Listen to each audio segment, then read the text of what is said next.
దయచేసి నేను చెప్పేది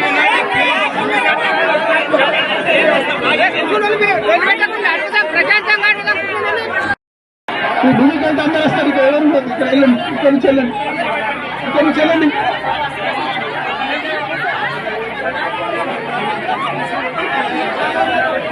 అందరు కూర్చోండి, అందరు కూర్చోండి. అరే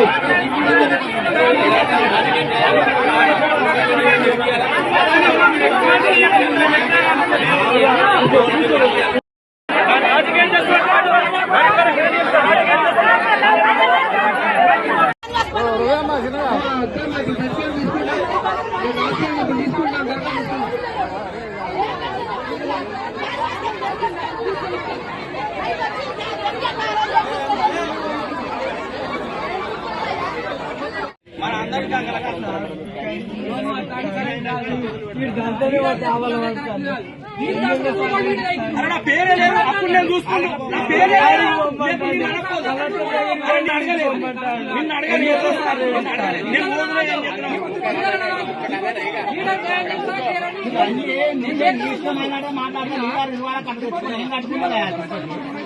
వంద చూసిన నేను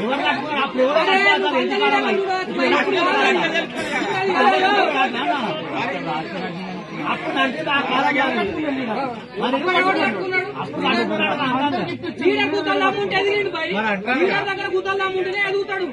100 మంది సర్పంచ్ ఉన్నాడు. పొలంపల్లి సర్పంచ్ ఒక్కడే పెద్దోడు ఆయన అనుకో. నేను పెళ్లి కొంత సంపాదించుకున్నాడు ఆయన. మా పేరు ఎందుకు మా పేరు అట్లనే జరిగేది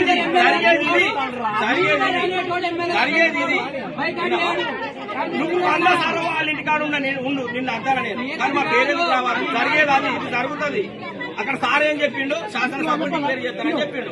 అందుకే అంటారా లేకపోతానా? సార్ చెప్పిండు. ఇళ్ళకెళ్ళి 6 పెళ్లి పోలం పెళ్లికి 6 అది కూడా కూర్చుందానికే 100% చెప్పారు. పేరే లేదు నాకు కావాలని నేను ఎందుకు కాదు. పోలం పెళ్లికి సెలెక్ట్ అయింది 6.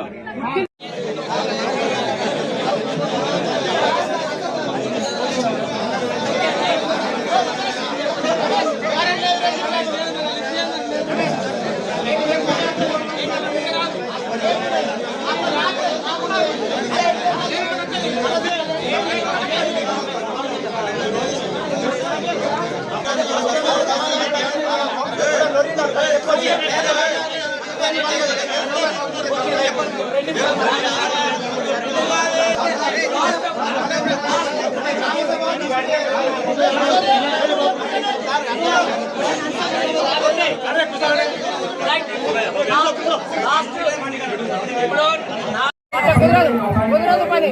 నీ సొంత నిర్ణయాలు తీసుకుంటే ఇక్కడ ఊకోను. ఆగండి, నేను అడుగుతున్నా. మీ సొంత నిర్ణయాలు తీసుకుంటే ఊకోను. ప్రతి ఇంటికి ఏం భూమి లేని అరువులు చెందాలి, ఏం లేని ఫస్ట్ ఫిర్యాదు చేయాలి. సొంత నిర్ణయాలు అవసరమైతే కలెక్టర్ మంత్రి తీసుకెళ్తాం. పోరాటం చేస్తున్నారు, ఎంతమంది పోరాటం చేస్తారు. ఊళ్ళకి ఏడిపించారు,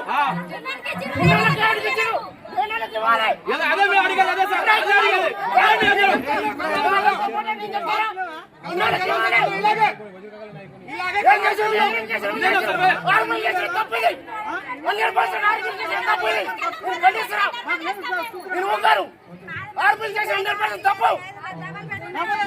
ఒక కుటుంబంలో 4 ఉంటారు, ఒక కుటుంబంలో 5 ఉంటారు. ఏర్పడిపోతారు. అమ్మ నాన్నలు ఇస్తారు, అమ్మ నాన్నల కడ ఉంటాయి. మిగతా వాళ్ళకి భూములు ఉన్నాయా? కూలి చేసి పడిపోతే సండ్ర పని పోయిన వాళ్ళు ఉన్నారు. వీళ్ళు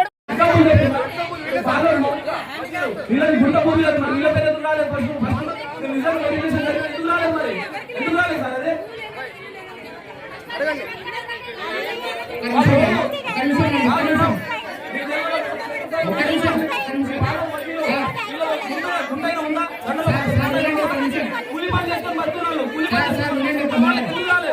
ఫస్ట్ ఎందుకు రాలేదు మేడం? ఫస్ట్ ఎందుకు ఇవ్వలేదు?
మార్నింగ్ ఇచ్చిన కమ్యూనికేషన్ వ్యాపారం వస్తాం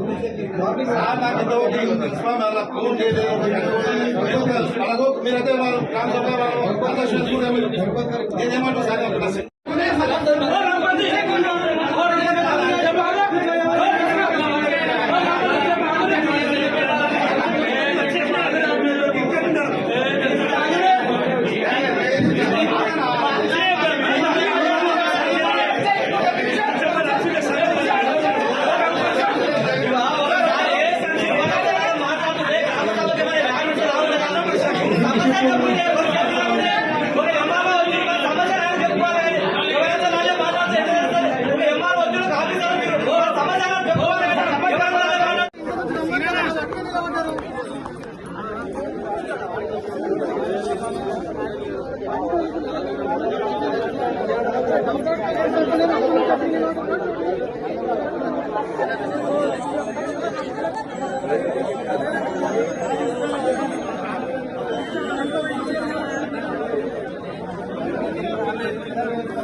ఉంటాను 4 ఫ్యామిలీలు ఉంటాను ఒకే ఇంట్లో ఉంటాను మేము ఒక్కొక్క రూమ్ లో అయితే అటువంటి దాంట్లో మాకే రేషన్ కార్డు రాలేదు మాకు భూమి కూడా లేదు మాకెందుకు రాలేదు అది పాయింట్ సార్ అంటే దీంట్లో లేకపోతే ఎంక్వైరీ చేసే ఇస్తాను మీరు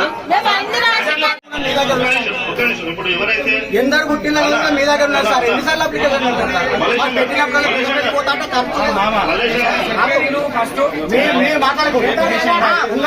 నేను అడుగుతాను సార్ మేము పోయినప్పుడల్లా పెద్ద పెళ్లి పోతే 200-300 ఖర్చు అవుతున్నాయి ఎన్నిసార్లు పెడతాం మేము అది సార్ మేము అనేది ఏంటంటే మా లిస్టు మొత్తం మీ దగ్గర ఉంది. మా దగ్గర ఎందరు ఉన్నారు మా భూమి ఎంత ఉన్నారు అంతా మీ దగ్గరనే ఉన్నది. ఇప్పుడు కాదు 10 ఏళ్ళ నుంచి ఉన్నాయి. మేము మళ్ళీ మీరు మళ్ళీ అప్లికేషన్ అంటే మేము పోవడానికి అప్లికేషన్ కు మళ్ళీ వీళ్ళు కట్టే ఇల్లు వీళ్ళు కట్ట రేపు రాపో ఎల్లుండి రాపో వీళ్ళు మమ్మల్ని దింపుడు ఎందుకు సార్ ఇదంతా అదే నేను అనేది కొద్దిగా మా ఆవేశ చెప్పుకుంటాను మా ఆవేశం చెప్పుకుంటాను మేము మీ మీద ఏం అంటలేదు సార్.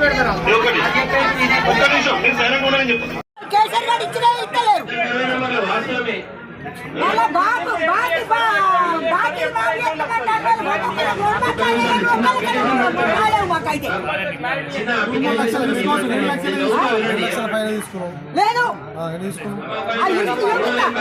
ఉన్నది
అది కదండి మీరు నన్ను అడగకుండానే నేను ఎంత పోతానండి ఏదున్నా కూడా చూస్తాము మళ్ళీ సర్వే చేద్దామని చెప్తున్నాను.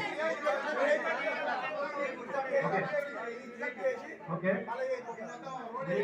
ఎవరెవరైతే ఇది తప్పు సర్వే అని చెప్తున్నారు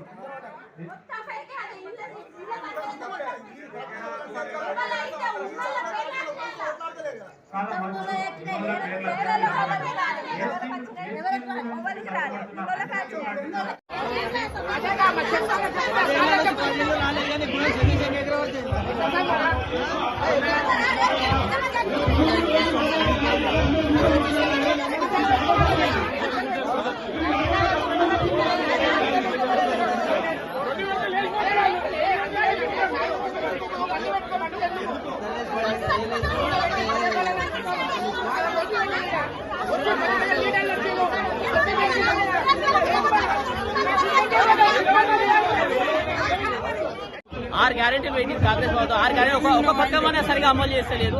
అర్హులైన దానికి ఎంక్వైరీ సరిగా చేస్తలేదు. అర్హులైన వాళ్ళకి ఎవరికి ఇస్తలేదు. ఉన్న ఇల్లు ఉన్న వాళ్ళకి ఇల్లు ఇస్తున్నాయి. ఎంతవరకు అమలు చేస్తాం? గవర్నమెంట్ ఏం అమలు చేస్తుంది? ఇంత పంచాయతీ పెడుతుంది. అర్హులైన వారికి ఒకరికైనా ఇల్లు ఇప్పించాలి. ఉన్న వారికి ఇస్తున్నది. ఎంక్వైరీ చేసినప్పుడు కూడా తప్పు ఎంక్వైరీలో కూడా లోపాలు ఉన్నాయి. ఎంక్వైరీ చేసినప్పుడు కూడా కిరాయాన్ని రాయడం జరిగింది. అందులో మాకు జాగుందని చెప్పినా కూడా కిరాయాని టకటకాల ఎంక్వైరీ అయిపోవాలనే ఉద్దేశం మీద టకటక కొట్టేయడం జరిగింది. ఎందరికో ఈ విధంగా ఎందరో అర్హులైన నిరుపేదలు ఇల్లు రాకుండా చాలా బాధపడుతారు. కాబట్టి మళ్ళీ ఇంకోసారి ఎంక్వైరీ చేసి అర్హులైన వాళ్ళందరినీ కూడా ఇల్లు ఇయ్యాలని కోరుచున్నాం. అంటే ఇప్పుడు 4 పథకాల గురించి అని చెప్పారు. ఓకే, పథకాలు అయితే అది చేస్తారు, ఏదో అయిపోయింది.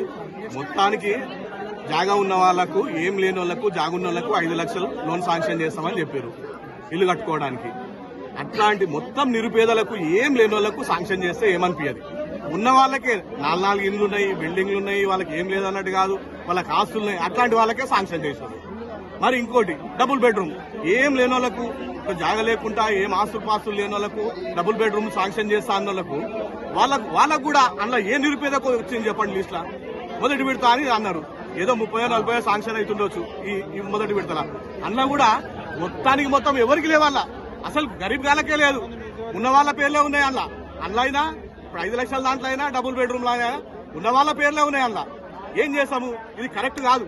మళ్ళీ ఒకసారి సర్వే చేయాలి. దీన్ని సర్వే చేసి దాన్ని అది చేసుకుంటేనే మంచిగా ఉంటుంది. లేకపోతే మేమైతే ఒప్పుకోం.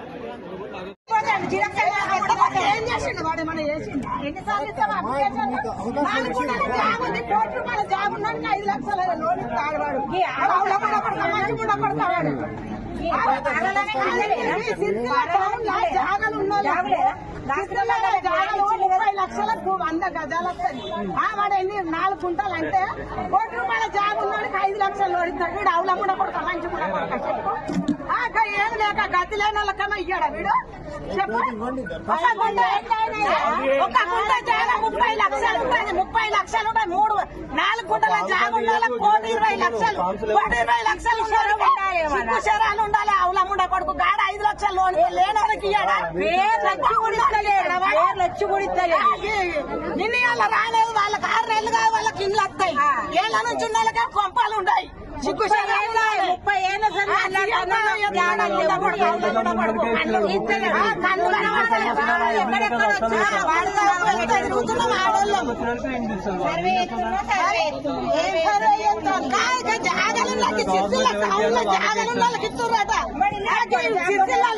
వాడు ₹1,00,00,000 విలువ ఉన్నాడు. 30 లక్షల గుంట వాడికి జాగాలున్నాయి. గానికి ఇస్తురంట. సిగ్గు శరం ఎవడని నవ్విపోతాడు. ఆ ముండ కొడుకుని చెప్పుల దండేస్తా అన్నాలే వాడిని. అవుల ముండ కొడుకుని తండ్రిలో పడిపోతాడు. మరి అరే పేర్లు చదువుతుంటే ఒక్కొక్కడికి ఎంత